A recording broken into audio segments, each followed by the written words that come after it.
आपके इकोसिस्टम वाले से मैं डॉक्टर सुनील कौशिक जी के पास जाता हूँ। डॉक्टर साहब वहीं से आते हैं, इटावा के हैं, बाबा का शुरू से आखिरी तक जानते हैं, कल भी हमारे साथ थे, आज भी। आज जो कल बीजेपी के प्रवक्ता थे कह रहे थे आप रुक जाइए, एसआईटी की रिपोर्ट आ जाए। आपको भी इसीलिए आमंत्रित है कि कम से कम एक गेस्ट तो वो रहे जो बता दे कि कल से 24 घंटे हो गए इसी समय। नहीं है, बाबा नहीं है, बाबा का नाम ही नहीं है कहीं, बाबा जा चुके थे। तो रामजी लाल सुमन सही कह रहे थे, जब एसआईटी जैसी महत्वपूर्ण जो जांच समिति है वो ये कह रही कि वो चले गए, उसके बाद बाबा के दर्शन करने के लिए भगदड़ मची और ये हो गया। दरअसल आप वहाँ के पॉलिटिकल और जो वो वहाँ के ये करहल वाली जो कथा है, इसका खेल है क्या? देखो, समाजवादी पार्टी के तमाम नेता, जैसे रामजी लाल सुमन का भी वक्तव्य आप कल का सुनवा रहे थे, मैंने तो रामजी लाल सुमन को चरणों में बैठे हुए देखा है, अपनी आंखों से देखा है। तमाम राजनीतिक दलों के नेताओं को वहाँ मैंने देखा है उनके चरणों में बैठे हुए, वार्ता करते हुए।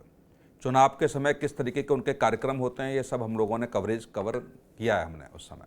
तो ये कहना थोड़ा सा है कि जो आपने कहा है कि करहल का उपचुनाव ने छीन ली राजनीतिक दलों की आवाज़, निश्चित तौर से ये सत्य है कि वोट बैंक जो है उस वोट बैंक कहीं छिड़क न जाए, उसी तरीके से पहली बार मैं तो कहूँगा उत्तर प्रदेश के इतिहास में पहला प्रकरण ऐसा है जहां सत्ता पक्ष और विपक्ष एक साथ है। मैंने यही सवाल ही किया, मतलब किसी भी मुद्दे पर, ये तो 100 से ज्यादा लोग मर गए, 121 मैं वही कह रहा हूं, यदि किसी भी छोटे प्रकरण में सरकार की कोई जांच रिपोर्ट आ जाए और विपक्ष सवाल खड़े न करे, ये मैंने नहीं देखा।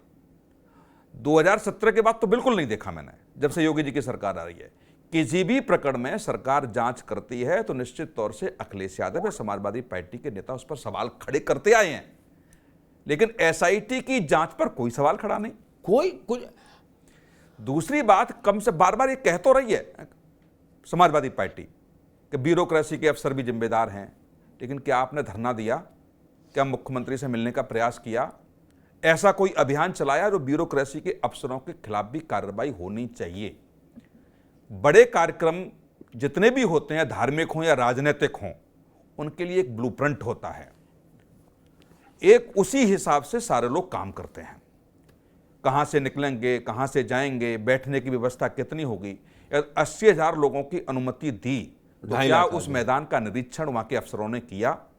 नहीं, एसआईटी ने बता दिया कि निरीक्षण नहीं किया, वो लापरवाही थी। तो लापरवाही एसआईटी ने मान ली, तो प्रथम दृष्टया दिख रहा था। जिस दिन घटना हुई हम सब लोग यही कह रहे थे कि प्रशासन के अधिकारी भी दोषी हैं, उनको नकारा नहीं जा सकता, लेकिन एक भी प्रशासनिक अधिकारी के खिलाफ कोई कड़ी कार्रवाई न करना यह दर्शाता है कि सरकार भी न्याय नहीं कर रही है। सरकार भी उस वोट बैंक के साथ खड़ी हुई है जहां समाजवादी पार्टी खड़ी हुई है। यदि ब्यूरोक्रेसी के किसी बड़े अफसर को आपने बर्खास्त, निलंबित कुछ भी किया होता तो लग रहा कि सरकार सही दिशा में जा रही है।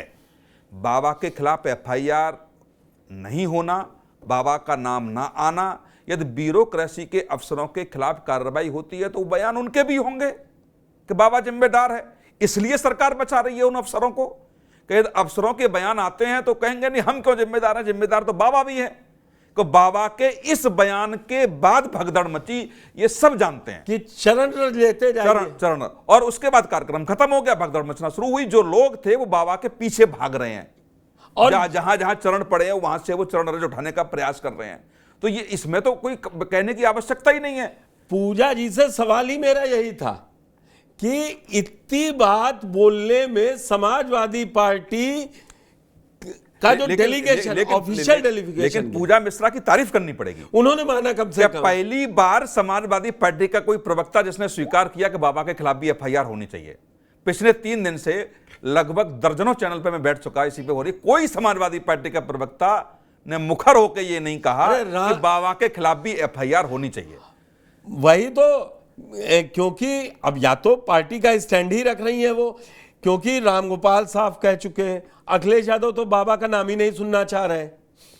उन्होंने ये कहा पहली बार, मैं आप ही के पास आ रहा हूं, ये कम से कम मेरे लिए और इस चैनल पे मैं कहूंगा कम से कम समाजवादी पार्टी के प्रवक्ता ने सबसे पहले माना कि बाबा भी पर भी एफआईआर होनी चाहिए। बोलिए पूजा जी। देखिए पुष्कर जी, समाजवादी पार्टी हमेशा से न्याय की बात करती है और हमारा जो उद्गम ही हुआ है पार्टी का, वो न्याय के लिए ही हुआ है। आप भी जानते हैं स्वर्गीय नेताजी किसान नेता रहे हुए हैं, उनका उद्गम भी 70 साल की उम्र में इसीलिए हुआ था, किसान आंदोलन को लेकर के। तो अगर जिम्मेदार जो भी है, प्रशासन जिम्मेदार है, प्रशासन सर्वोपरि जिम्मेदार है कि जब आपने परमिशन दिया था, तो आपको पता है कि अगर आप 80,000 का परमिशन दे रहे हैं तो 320,000 स्क्वायर फीट का वहां पे एरिया होना चाहिए, वो था। एटलीस्ट 5 एम्बुलेंस होने चाहिए, वो था। नहीं था। यहाँ पे अगर 10 लोग प्रोटेस्ट करने के लिए चले जाते हैं, एलआईटी टीम को पता होता है, लेकिन आपके एलआईटी टीम ने शायद आपको जानकारी दी, आपने नजरअंदाज किया। उसके बाद में ही प्रशासन कहती है कि सेवादार हमें कुछ करने नहीं दे रहे थे। कैसी प्रशासन है आपकी कि आपको सेवादार रोक दे रहे हैं? तो फिर आपने प्रशासन को हाथ में क्यों लिया हुआ है? और अगर बार बार विपक्ष कह रहे हैं कि विपक्ष कुछ नहीं कह रहा है, तो आपकी जिम्मेदारी क्या बनती है कि आप कार्य नहीं करेंगे? आप करें एफआईआर, जिसके ऊपर आपको विपक्ष भी लगता है एफआईआर करने जैसा करिए। हम थोड़े रोकने आ रहे हैं आपको, आपको कार्रवाई करनी है, आप शक्ति दिखा दीजिए। आप कहते हैं बुलडोजर लेकर के पहुंच जाएंगे, वैसे हर जगह बुलडोजर पहुंच जाता है पर यहाँ नहीं पहुंचेगा। यहाँ बाबा को नहीं ढूंढ पा रहे। आप देखिएगा पुष्कर जी, ठीक है पूजा जी, मैं कृष्ण मोहन पांडे जी से पूछूंगा, कृष्ण मोहन पांडे जी से पूछूंगा कि बुलडोजर में कहां पर ये रुकावट आ रही है। एक आप बात बताइए, आपके साथी और इतनी बड़ी जीत लेके आज 5 जुलाई है, 4 जून को आप लोग आए थे, राहुल गांधी पहुंच गए, अखिलेश यादव नहीं पहुंच पा रहे किसी पीड़ित से मिलने। ये तो घर का मामला था। मैनपुरी जैसी लोकसभा सीट से डिंपल जी भी इतना ज्यादा एक्टिव रही, 3 महीने चुनाव पूरा उन्होंने वहां लड़ा, गई नहीं आसपास। हमारी पार्टी के डेलीगेट्स गए हुए थे। अरे वो हमने सबसे पहले आपको दिखाया, विजुअल चल रहे हैं, वो कहा मैंने। जी बिल्कुल, हर जगह। जी, तो जब जो है जब शीर्ष नेतृत्व को लगे कि हाँ उनको भी जाने की आवश्यकता है, तो बिल्कुल जाएंगे। हम जो है पीड़ितों के साथ में खड़े हैं, उनकी हक की लड़ाई लड़ रहे हैं। हम जरूरी नहीं कि वहां पे पहुंचे ही हमारे डेलीगेट पहुंच रहे हैं। अब जैसे अगर हर चैनल पर माननीय अखिलेश यादव जी बैठ करके नहीं बोल सकते हैं, इसलिए तो प्रवक्ता बने हुए हैं हम कि हम जो उनकी बात को लेकर के आपके पास में रहेंगे, हम सवालों के जवाब देंगे। तो यही चीजें, ऐसा तो हो नहीं सकता है कि नहीं डेलीगेट गया तो वो नहीं माना जाएगा, या फिर राष्ट्रीय अध्यक्ष भी जाएंगे तभी मान्य होगा। उतना ही मान्य होगा जितना डेलीगेट चाह रहे हैं, या फिर राष्ट्रीय अध्यक्ष भी जाएंगे। हम उनकी हक की आवाज उठा रहे हैं। और मैं एक सवाल पूजा जी से पूछना चाहता हूँ, एक सवाल पूजा जी से। अच्छा पूछ लीजिए, आप पूछ लीजिए शहनवाज जी। आप पूजा बहन एक बात बताइए, आप क्या अखिलेश जी को जाना चाहिए था या नहीं? क्योंकि एक तो गठबंधन में भी है, इंडिया गठबंधन में, अगर जाते तो ज्यादा बेहतर नहीं होता कि राहुल गांधी के साथ वो होने चाहिए थे, और उनकी अपनी लोकसभा, जैसे अभी पुष्कर जी ने कहा, अपनी लोकसभा का और अभी बाई इलेक्शन आने वाले, एक अच्छा मैसेज जा सकता था मेरे हिसाब से। आप जीत में रंग में भंग डालने के लिए आपने शहनवाज जी ये सवाल पूछ लिया ना? नहीं नहीं नहीं नहीं, नहीं मैं ऐसा नहीं बोल रहा हूं। मैं तो वो तो आप गलत तरीके से इसको इंटरप्रेट कर रहे हैं। देखिए शहनवाज जी, माननीय राष्ट्रीय अध्यक्ष को जाना चाहिए था या नहीं जाना चाहिए था, वो राष्ट्रीय अध्यक्ष जी का कॉल होगा, हमारे संगठन का कॉल होगा। और आप कह रहे हैं कि राहुल गांधी जी के साथ जाना चाहिए था, नहीं, ये कोई तुक नहीं बनता है। राहुल गांधी जी कांग्रेस के राष्ट्रीय अध्यक्ष जी हैं, हमारे गठबंधन में हम इंडिया अलायंस वो नहीं है राष्ट्रीय अध्यक्ष, आपसे यह निकल कर क्या था, राष्ट्रीय अध्यक्ष नहीं है। नहीं मानते सब उन्हीं को है, आप परेशान ना होइए। कोई ऐसी हाँ, नहीं ठीक ही बोला आपने, सही बोला, वही है, पर्दे के पीछे से वही कर रहे हैं, ये बात सही। देखिए कृष्ण मोहन जी पांडे कितना मतलब इसी बात पे अच्छा लगा। देखो चौहान साहब, आपको याद होगा जब 5 किसान गाड़ी से कुचल के मर गए थे, देखा था, इस दुनिया को छोड़ के चले गए, तब अखिलेश यादव को कैसे फोर्स में घिरना पड़ा, जाने को आतुर थे। प्रियंका गांधी को आपने देखा है, लेकिन यहाँ 100 से ज्यादा लोग मर गए। और यहाँ ठीक है, मजे की बात है, सरकार किसी को मना नहीं कर रही। मैंने पूजा जी से सवाल पूछा था, और आप वहां आप जाना नहीं चाहते, आप वहां पे जहां 5 किसानों की हत्या हुई। में है, पर इसका अर्थ ये नहीं निकलता है कि जो है माननीय राहुल गांधी जी वहां पे जा रहे हैं। तो ठीक है, मैं प्रेम जी के पास आता हूँ, कृष्ण मोहन जी आप पास आऊंगा। प्रेम जी, अगर सूरजपाल जाटव है तो मरने वालों में भी दलित हैं, बैठे हैं, कौशिक जी बता देंगे, आप सबको ही मालूम है, शहनवाज जी को भी मालूम होगा। ये कैसा वोट बैंक होता है? जिसको वोट देना है उसके साथ कोई सहानुभूति बड़े नेताओं की नहीं। देखिए पुष्कर जी, राहुल गांधी का दौरा एक तरह से पूरे इंडिया गठबंधन को रिप्रेजेंट कर रहा है। तब हम सवाल कर रहे हैं अखिलेश क्यों नहीं गए, दूसरे क्यों नहीं गए, तीसरे क्यों नहीं गए। एनडीए गठबंधन से कौन गया? अरे योगी जी सत्ताधारी चले दल गए, वो से तो कौन पहले ही गया? चले गए, उन्होंने तो मुलाकात नहीं, कर ली।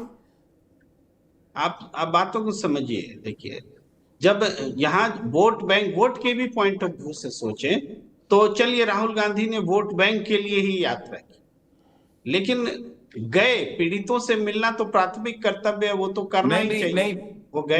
मैं एक प्रेम जी, मैंने ये नहीं कहा कि वो वोट बैंक के लिए गए, और मैंने ये भी नहीं कहा कि अखिलेश जी नहीं गए तो गलत किया। मैंने सिर्फ ये कहा कि अगर वो जाते तो और ज्यादा अच्छा होता। मैंने सिर्फ इतना कहा। मैं आपको लेकर बात नहीं कर रहा वो था, आप पर मैं नहीं एक था, वो जनरल बात। हाँ, आप जो बोल रहे हो ऐसी बातें दूसरे लोग भी तो बोल रहे हैं, मैं एक जनरल बात बोल रहा हूँ।